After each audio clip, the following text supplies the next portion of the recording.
Hola Latinoamérica, soy Clau y buscamos el mejor poema latinoamericano.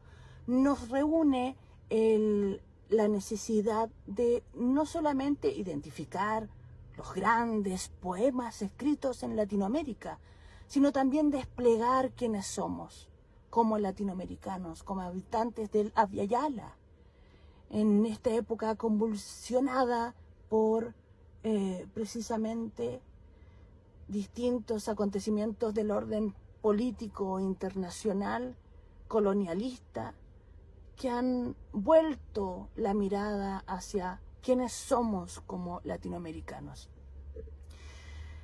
En este cuarto capítulo vamos a revisar, tras la recomendación del escritor y creador de contenidos Lucao, a una de las voces poéticas más importantes de Brasil, que es Adélia Prado, y el poema Impresionista. Esta poeta, profesora brasileña, es una de las voces poéticas más reconocidas de Brasil en la actualidad. Y desde 1976, año en que publica su libro Bagaje, un libro escrito a los 40 años de edad, inmediatamente toma posición en las letras de la literatura de su país. Pese a que su obra, por lo general, es considerada, caracterizada como una obra que transita con imágenes, con lenguaje llano, cotidiano, simple, su lectura no es para nada sencilla ni simple, o quizás sí fácil de degustar, pero muy reflexiva, muy compleja. Verán a lo que me refiero cuando escuchen el poema de Adélia Prado. En esta primera instancia voy a dejar con ustedes la voz de Luca Brandão, Lucao, el creador de contenidos y escritor de Brasil, que nos recomienda este poema para que escuchen la lectura del texto, este breve poema, en su lenguaje, en su idioma original. Vamos entonces con el poema en su versión original. Que é de Adélia Prado, e ele é assim muito simples, muito pequeno. Uma ocasião, meu pai pintou a casa toda de um alaranjado brilhante. Por muito tempo moramos numa casa, como ele mesmo dizia, constantemente amanhecendo. Ese es el texto breve de Adélia Prado. Y desde una traducción de este poema hacia el lenguaje que nos ha colonizado mayoritariamente en América, el poema de Adélia Prado, Impresionista. En una ocasión, mi padre pintó toda la casa de anaranjado brillante. Durante mucho tiempo vivimos en una casa, como él mismo decía, constantemente amaneciendo. Como pueden darse cuenta, su obra a simple vista, a simple lectura, a simple escucha o a escucha fugaz puede caracterizarse por el uso de elementos y acciones cotidianas que luego dan un giro, volviéndola un poco más compleja. Pero yo me pregunto igual en torno a esta obra, en su lectura, pintar la casa puede ser cotidiano. También hay un poema de ella que habla de picoteos de gallina o del caminar de una gallina. Y entonces entramos a discutir qué es realmente lo cotidiano.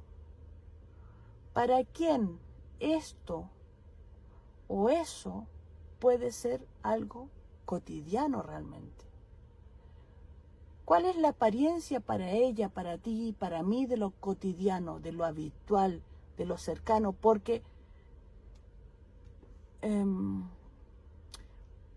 ¿cuán habitual es que una casa se pinte?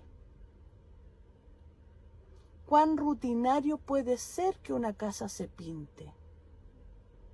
No se pinta una casa todos los días. Entonces, no entramos a ese nivel de lo cotidiano. Sin embargo, nos resulta muy habitual porque resulta algo doméstico.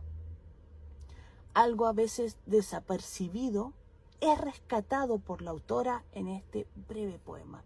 Entonces, en este simulacro de lo cotidiano, en esta apariencia de lo que es cotidiano, la autora nos permite ingresar a su espacio doméstico y con ello también a su memoria. En este poema en particular nos colamos en lo que implica vivir dentro de una casa de color anaranjado, brillante, que está constantemente amaneciendo. Ahora bien, ¿qué implica que algo esté amaneciendo constantemente, sino el hecho de evidenciar dentro de este poema cierta rutina diaria, cierta molestia también, porque incomoda un poco ese color naranjo? Por eso hay cierta explicación del por qué este color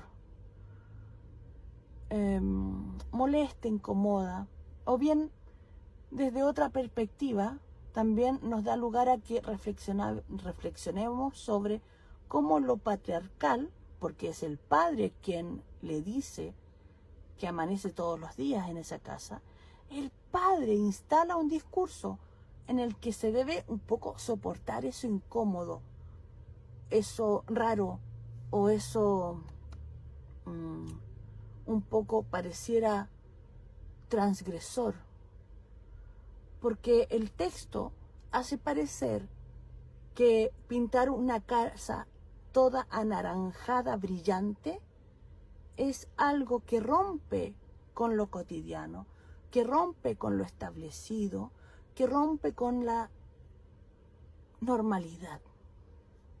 Por lo tanto, resulta incómodo. Sin embargo, el padre instala el discurso de que se debe soportar esa incomodidad. Si quieres participar de este podcast, recuerda que puedes enviarnos tu sugerencia de aquel mejor poema latinoamericano o el poema que sea más significativo para ti escrito en Latinoamérica, indicando el nombre o el título del texto y el autor. Simplemente basta con aquello. Y también, claro, puedes hacer un comentario respecto a ese texto de por qué lo escoges.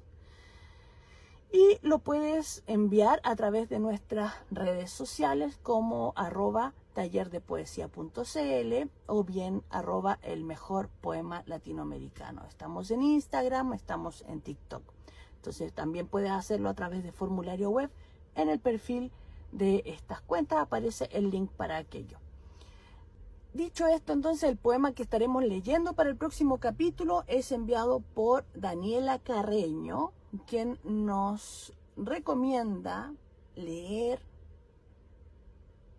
el poema Primero Sueño de Sor Juana Inés de la Cruz. Primero Sueño. Aquí en este podcast nos vamos a enfrentar entonces al primer texto más extenso de las recomendaciones que nos han entregado. Entonces, quedan invitados e invitadas a leer ese texto, Primero Sueño, de Sor Juana Inés de la Cruz, y enviarme sus observaciones, opiniones, sentires respecto a ese texto, y así también, si tienen alguna recomendación de qué poema quieren en esta antología de podcast que estamos creando colectivamente, que recomiendan como texto, como poema a leer. A través de las redes de @tallerdepoesia.cl o bien @elmejorpoema latinoamericanos. Chaoletas, mis poetas.